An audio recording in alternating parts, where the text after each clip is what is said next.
Namaste and welcome to Sujith Talks. My name is Sujith Billa. I'm a registered migration agent here in Australia.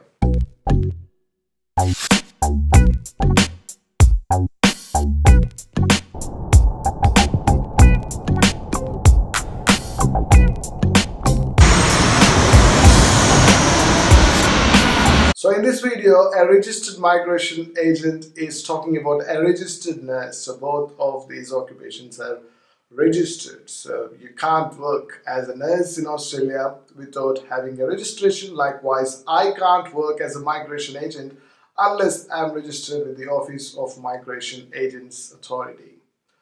That is the MARN. So registration is a key word here, but what happens after registration as a nurse? What happens is you go to get skills assessment from AHPRA. Will give you the opportunity to lodge an expression of interest for 189 visa, 190 visa and 489 visa.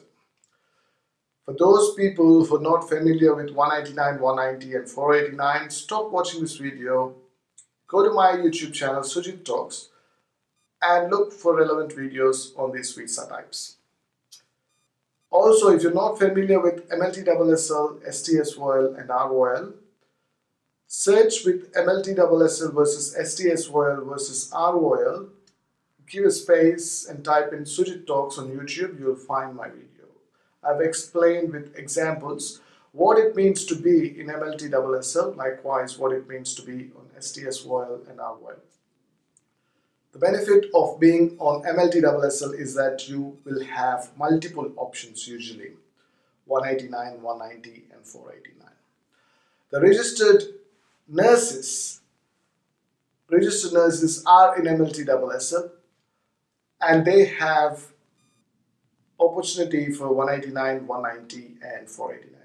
You know a lot about AHPRA skills assessment, and that's wonderful because AHPRA skills assessment is a bit complicated. So you got AHPRA registration before and then you go to AHPRA, you have to do an IN program, things like that, but you guys are doing it. But I'm surprised that you are not that familiar with the visa types such as 189, 190 and 489. Instead of going for an employer sponsorship, you could look for these general skill migration visas. Unlike the other occupations who are struggling to get 189 visa because the cutoff is increased to 75, it's so hard to get a 189 invitation these days because the cutoff is more because the invitations are less. And we still don't know what is the reason why that is happening.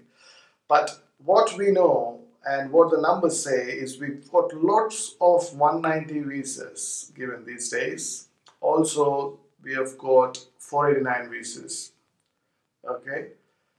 Registered nurses have got plenty of opportunities in different states and territories, unlike other occupations which have only one or two states giving them opportunity. I'm specifically talking about overseas applicants here because I'm more worried about overseas registered nurses, especially from India, who struggle to come here on a visitor visa, do an IN program, the bridging program, and then go back and wait for the visa. So you should be very, very familiar with what's available for you, especially in 190 visa. Look at Victoria to start with because Victoria is giving lots of 190 visas. New South Wales is another state you should look at. So in Victoria and New South Wales, not all the registered nurses occupations that I have read out could be available, but most of them could be available. At least some of them are available. New South Wales has also got a separate list for 489 visa, and again you see registered nurses in it. The beauty of a 489 visa usually is you submit an expression of interest, especially in New South Wales. You submit an expression of interest. If you're talking about far south coast, what happens is you submit an expression of interest, you go to Far South Coast website and apply. So you do not have to wait for Far South Coast to give you invitation to apply for nomination. It's not the same for all regions. But most of the times, a 489 visa, you could apply directly. Then you look at South Australia. South Australia is a very good state which is giving opportunity for registered nurses.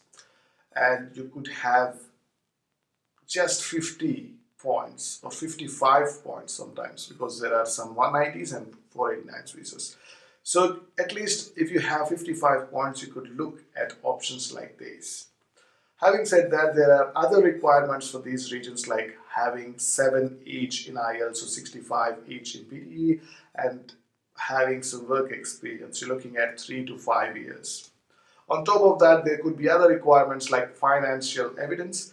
Some states will ask you financial evidence to be shown upfront.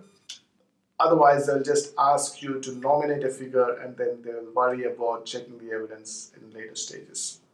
But it's good to have your evidence ready so that you can show them whenever it's required. Likewise, if you go to Northern Territory, registered nurses have got opportunities because it's in their skill list.